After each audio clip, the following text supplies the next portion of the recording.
আসসালামু আলাইকুম, সবাইকে কেমন আছেন?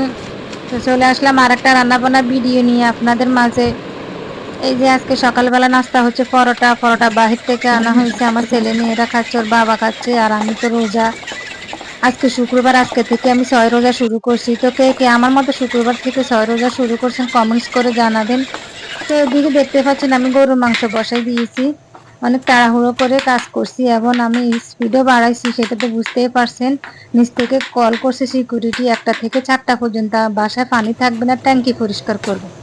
তখন কি আর করা, এরকম স্পিড বাড়াই দিয়েছি। যদি পারতাম মোবাইলের মতো স্পিড বাড়াইতে তাও করতাম, কিন্তু সেটা তো পারি না। যতটুকু পারছি ততটুকু স্পিড বাড়ায় কাজ করছি, সবকিছু আপনাদের সাথে শেয়ার করতে পারিনি।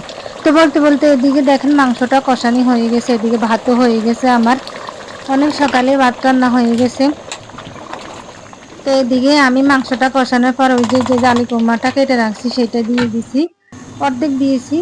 তারপর এদিকে এই যে বাইরের ভিউটা একটু দেখেন, আমার রান্নাঘর থেকে বাইরের ভিউটা অনেক সুন্দর আসে। একটা মাঠ আছে, এখানে সবাই সকালবেলা বলেন বিকেলবেলা বলেন বাচ্চারা এখানে খেলতে আসে।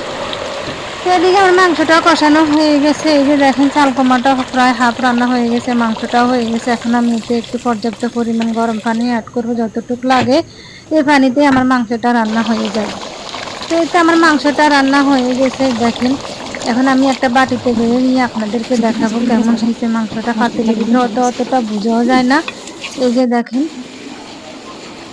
তো এই যে দুপুরবেলা সবার খাওয়া দাওয়া শেষ হয়ে গেছে, এখন বিকালবেলা আসছে সবাই বাসায় নাস্তা, তো বিকালবেলা কিছু খেতেই হবে। তো সবার জন্য একটু নুডলস রান্না করতেছি, এদিকে আমার ইত্যাদি তো আমার খাওয়া যাবে।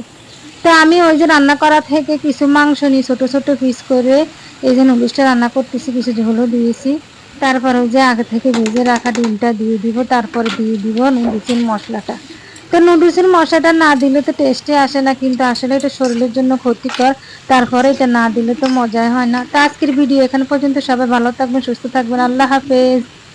আর ভিডিওটা কেমন লাগলো লাইক কমেন্টস করবেন, শেয়ারও করবেন, আর সাবস্ক্রাইব করতে তো ভুলবেনই না।